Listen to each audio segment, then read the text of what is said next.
Okay, all the recipes that I'm going to be doing, I've got from this book. Okay, so what we're going to make today is chocolate chip.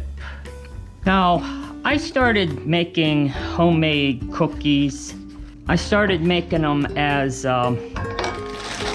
gifts for Christmas, because around Christmas time I never had enough, money to have, Christmas gifts. So I would make cookies for people. We're going to be doubling this recipe. So yeah, like I said before, I started making cookies for as Christmas gifts.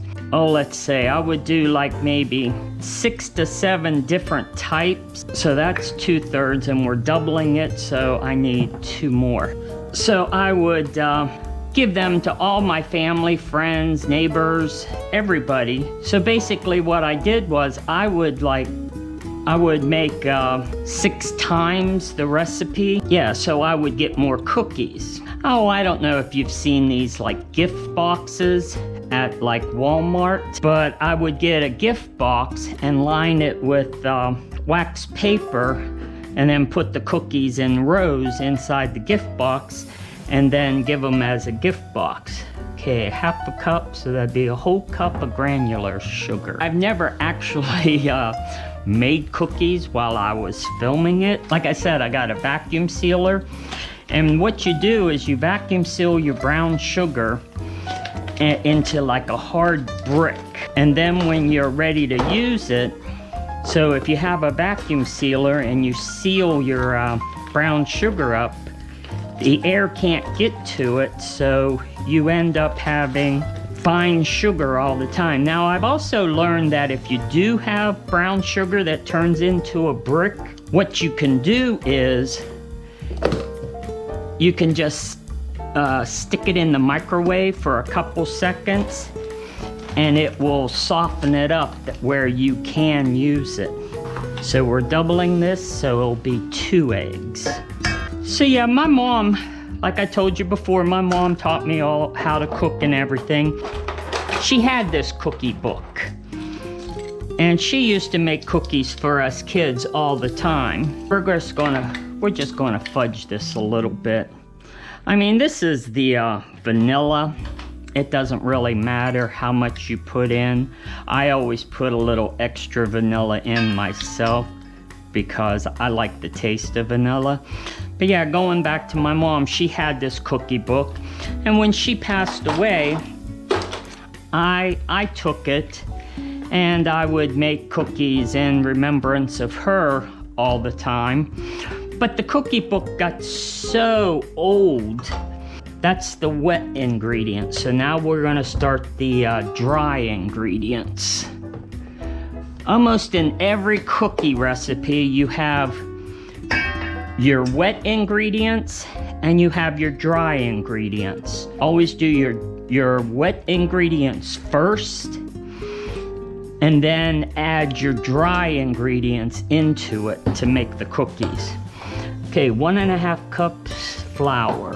So we're doubling that, so that will be 3 cups. So like I said, I got Mom's old cookie book, but it was so old, and a lot of the pages were stuck together, and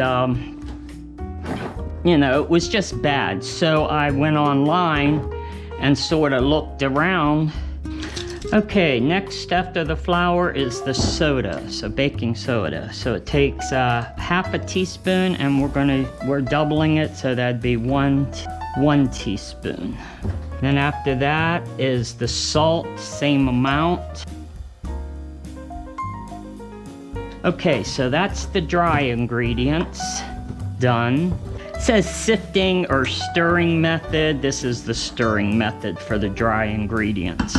Seeing that I would do so many of them, I would just get a high bowl, and I would just mix my wet ingredients with the mixer. Okay, that looks pretty good.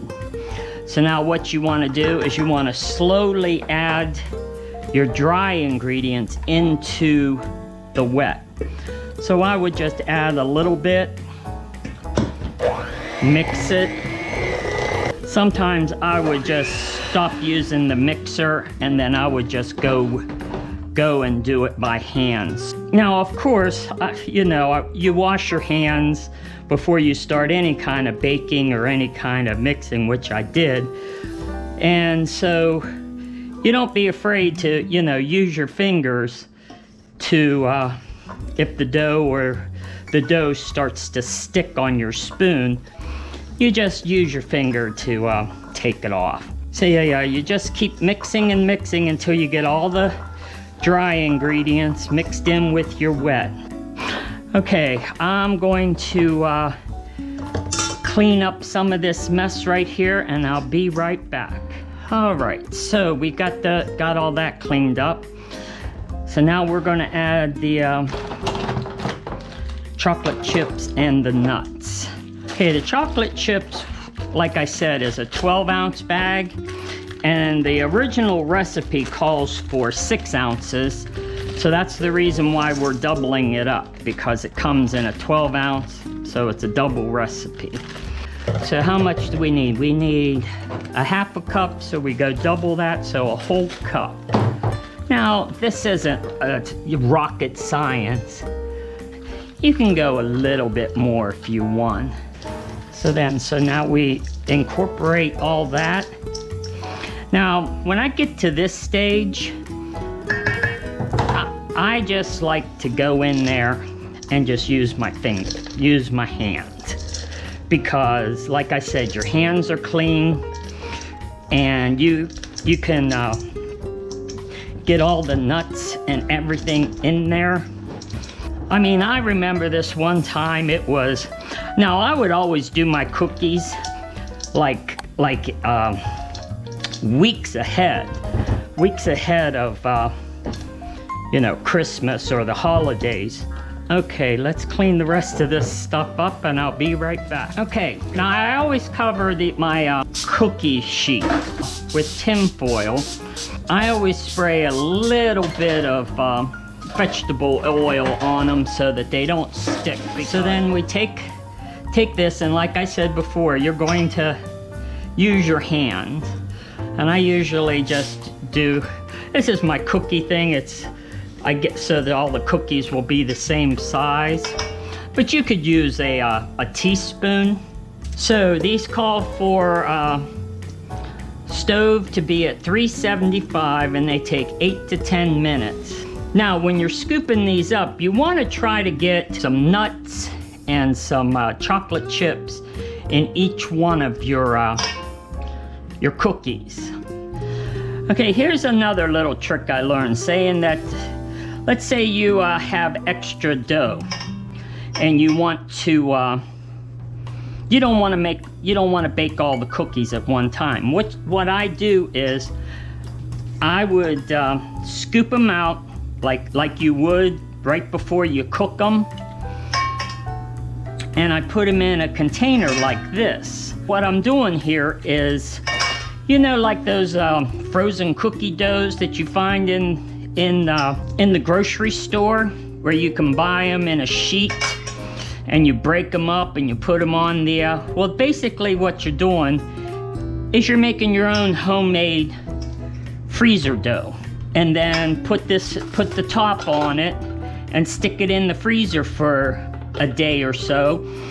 And then when they're done freezing, I will get a freezer bag and put all the frozen chunks in the bag, and write on the outside of the bag the baking time and the baking temperature, and then just put the bag in the freezer. And then whenever I want to have cookies, I just go to the freezer and take the frozen dough out of the bags, you know, and then set them out on my cookie tray and then cook them according to whatever it says on the bag.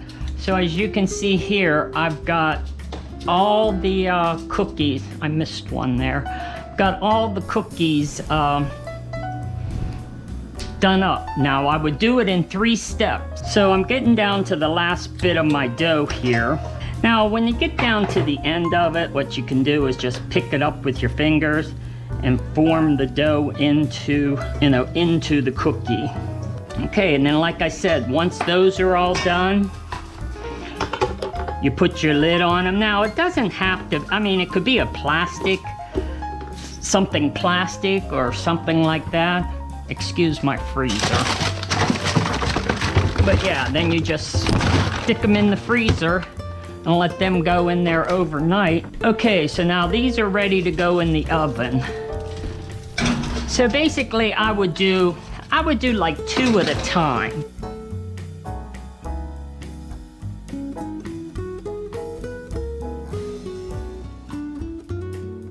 That way, if I needed to adjust the time, then I could adjust the time with the rest of them. Okay, so the timer went off and the cookies are done. So what I would do is I would set them off to the side to cool. Okay, and then I would pop in the next batch. And I would keep on doing this over and over again until they were all done. Okay, then once these are cooled to the touch, I would just fill up my, the largest bags that I could get.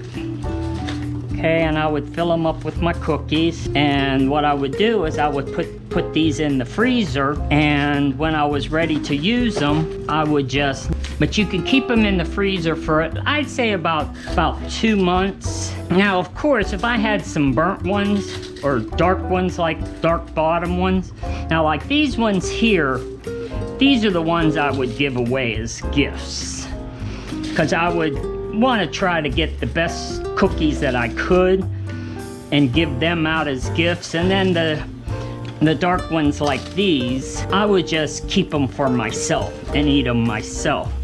Because with any kind of baking, but these ones are the ones that I would give away as gifts. The better ones. But like with every baking, it's give and take. The more you do it, the more you'll learn. The more you can learn, the time and everything like that. So, yeah, so that's about it. Okay, like I always say, stay safe, be kind, and I'll see you next time. Bye.